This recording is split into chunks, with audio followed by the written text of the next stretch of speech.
ప్రకటన 3:15 నీ క్రియలు నేను ఎరిగెదను. హల్లెలూయా. నువ్వు చల్లగానైనను వెచ్చగానైనను లేవు.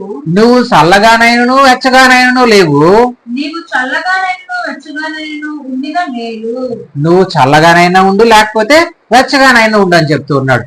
చూడండి, నీ క్రియలు చదువమ్మా. నీ క్రియలు నేను ఎరిగెదను. చాలు, నీవు చాలు నువ్వు చల్లగానైనను వెచ్చగానైనను ఉండు. అంటే నీ క్రియలు నాకు తెలుసు. నువ్వు ఉంటే లోకంలోన్నా ఉండు, లేకపోతే దేవుళ్ళన్నా ఉండు. అయితే నువ్వు రెండు పడవల మీద మాత్రము కాలు పెట్టద్దు, ప్రయాణం చేయొద్దు, మధ్యలో పడిపోతావు అని చెప్తున్నాడు. అయితే నువ్వు వెచ్చగానైనను చల్లగానైనా ఉండక నిలువెచ్చనగా ఉన్నావు గనుక నేను నిన్ను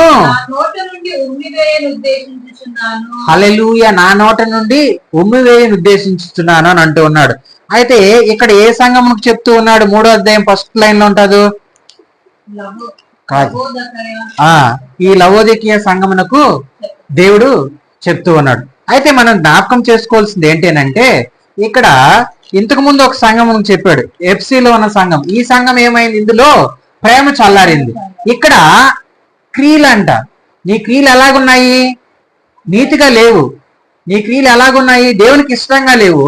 అయితే నువ్వు చల్లగానన్ను ఉండు, లేకపోతే వెచ్చగానన్ను. నులివెచ్చనగా మాత్రము ఉండద్దు. నులివెచ్చనగా ఉన్నావంటే నీ పరిస్థితి ఇలా లోకానికి చెందవు, దేవునికి చెందవు. నువ్వు ఎలాగా ఉంటావు కూడా నీ పరిస్థితి తెలీదు. కాబట్టి నువ్వెప్పుడు కూడా ఎలాగుండాలి? వెచ్చగా ఉండాలి. దేవుని ఆత్మతో నువ్వు నింపబడితే నువ్వు చల్లగా ఉండవు. దేవుని ఆత్మ ఎప్పుడు కూడా నిన్నేం చేస్తుందంటే రగిలిస్తుంటది. ఒక మంట ఎలాగుంటదంటే, ఫైర్ ఎలాగుంటదో అలాగే నీ జీవితంలో కూడా నువ్వెప్పుడు దేవుని ఆత్మతో నువ్వు నింపబడి దేవునిలో నువ్వు ముందుకు వెళ్తూ ఉన్నప్పుడు నువ్వు ఈ లోక శ్రమలకు, ఈ లోక వేదనకు, ఈ లోకలో ఉన్న ప్రేమకు నువ్వు పడిపోవు. దేవుని ప్రేమ నీలో ఉంటే ఖచ్చితంగా నీలో అక్రమము విస్తరించదు. నీలో అక్రమము ఒకవేళ విస్తరిస్తే నువ్వు దేవునికి దూరం అయిపోతావు. నువ్వు దేవునికి దూరం అయిపోతే దేవుని రాకల్లో నువ్వు ఎత్తబడలేవు. అదే నోవహు కాలంలో ఆ కుటుంబం మొత్తము చూడండి.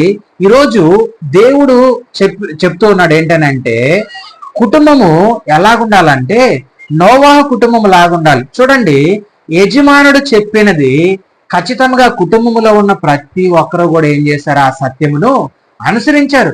ఆ సత్యమును వాళ్ళు ఏం చేశారు? విన్నారు, గ్రహించారు. అందుకే వాళ్ళకి రక్షణ భాగ్యం వచ్చింది. అందుకే అక్కడ ఉన్న ప్రదేశంలో ఉన్న ప్రతి ఒక్కరూ ఏమైనారు? చనిపోయారు జలప్రవాహములో. కానీ ఆ కుటుంబం మాత్రమే ఏమైంది? పైకి లేపబడింది. హల్లెలూయా. చూడండి, ఆ కుటుంబం మాత్రమే రక్షింపబడింది. ఈరోజు నీ కుటుంబం రక్షింపబడాలనన్నా నువ్వు దేవుని మాటను వినాలి. అక్కడున్న కుటుంబం రక్షింపబడిందనంటే దేవుని మాటను విని ఆ సత్యమైన మాటను గ్రహించి వాళ్ళు ఆ సత్యంలో వాళ్ళు ముందుకు వెళ్ళారు కాబట్టి వాళ్ళు రక్షింపబడ్డారు. ఈ రోజు వాళ్ళ గురించి సాక్ష్యం మనం చెప్పుకోగలుగుతున్నాము. ఈ రోజు మన గురించి కూడా ఎవరో మనం సాక్ష్యం చెప్పుకోవాలి. ఏమంటే వాళ్ళ దేవుని కుటుంబము, వాళ్ళ యజమానుడు చెప్పినట్టుగా వాళ్ళందరూ ఏం చేస్తారు? ప్రార్థన చేస్తారు, దేవుని సువార్తను ప్రకటిస్తారు, వాళ్ళందరూ దేవునికి అనుగుణంగా జీవిస్తారు, వాళ్ళు సాక్ష్యం కలిగిన వారు అని చెప్పి అనేకులు మన గురించి కూడా ఏం చేయాలనంటే చెప్పుకోవాలి. అయితే మనం జ్ఞాపకం చేసుకోవాల్సింది ఏంటి అంటే, ఇక్కడ ఈ సంఘంతో ఏం చెప్పాడంటే, నువ్వు వెచ్చగానైనా చల్లగానే ఉండక నువ్వెచ్చగా ఉన్నావు గనుక నేను నిన్ను నా నోట నుండి ఉమ్మివేయుదును అంటూ ఉన్నాడు. హల్లెలూయా. చూడండి, ఆయన నోటి నుంచి నువ్వు ఉమ్మివేయబడితే నువ్వు ఎక్కడ వెళ్తావు? అగ్ని గంధకముల్లో పడతావు, నిత్య నరకాగ్నిలోకి వెళ్తావు. కాబట్టి నువ్వేం చేయాలంటే అంతము వరకు ఏం చేయాలి? అంతము వరకు సహించాలి. అయితే మనం అనుకుంటూ ఉంటాం. చూడండి, ఒక మాట అంటాడు 35వ వచనంలో, 24:35 ఏమంటాడంటే, ఆకాశమును భూమిను గతించిన గాని నా మాటలు ఏమాత్రము గతింపవంటూ ఉన్నాడు. ఆయన మాట ఎప్పుడు కూడా తప్పిపోదు. అబ్రహాముకు వాగ్దానం చేశాడు, అబ్రహాముకి ఆ వాగ్దానం నెరవేర్చాడు దేవుడు. ఈరోజు నీకు నాకు వాగ్దానం చేశాడు దేవుడు. ఆ వాగ్దానం స్థిరపరుస్తూ ఉన్నాడు. అదే విధంగా ఆయన మాటలు ఇక్కడ శిష్యులకు చెప్తూ ఉన్నాడు. రే బాబు, రాకడ ఎలాగుంటది, ఇలాంటి పరిస్థితులు వస్తాయి, వీటన్నిటికీ మీరు సహించుకుని ఉంటే ఖచ్చితంగా మీరేమవుతారు? రక్షింపబడతారు. వీటన్నిటికీ లోపడకూడదు. అయితే మళ్ళీ మనం చూడండి, ఇంకా రాకడలో ఎలాంటి పరిస్థితులు ఉంటాయని అంటే, మనము 13వ వచనం ఒకసారి చదవండి, 24:13. అంతము వరకు సహించిన వాడెవడో అంతము వరకు సహించిన వాడెవడో వాడు రక్షింపబడును. మరియు ఈ రాజ్య సువార్త సకల జనములకు సాక్షార్థమై లోకమందంతటను ప్రకటింపబడును.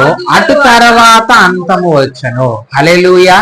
చూడండి, అంతము వరకు ఎవరైతే సహిస్తారో వాళ్ళు రక్షింపబడతారు అని చెప్తూ ఉన్నాడు.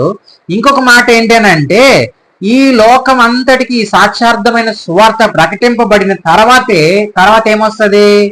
అంతం వస్తుంది అంట. అయితే సృష్టి మొత్తం ఏం జరగాలి? సువార్త ప్రకటింపబడాలి, ఆయన సత్యము విస్తరించాలి, అనేక మంది కాదు, ఈ సృష్టిలో ఉన్న ప్రతి ఒక్కరూ దేవుని సత్యమును తెలుసుకున్న రోజే అప్పుడు ఏమొస్తుందంట? అంతము వస్తుంది.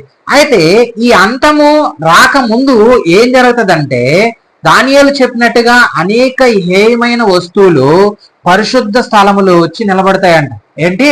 అనేక హేయమైన వస్తువులు అంటే దేవునికి విరోధమైనటువన్నీ కూడా వచ్చి ఎక్కడ నిలబడతాయంట? దేవుని సన్నిధిలో వచ్చి నిలబడతాయంట. అయితే అప్పుడు కూడా ఏం రాదు, వెంటనే ఏం రాదు? అంతం రాదు. చూడండి, అప్పుడు 16వ వచనం మనం చదివితే, కొంతమంది ఎక్కడుంటారు? యూదాయలో ఉన్నవారు కొండలకు పారిపోవాలి, మిద్ది మీద ఉన్నవారు ఇంట్లోకి రాకూడదు, ఏది తీసుకెళ్ళకూడదు.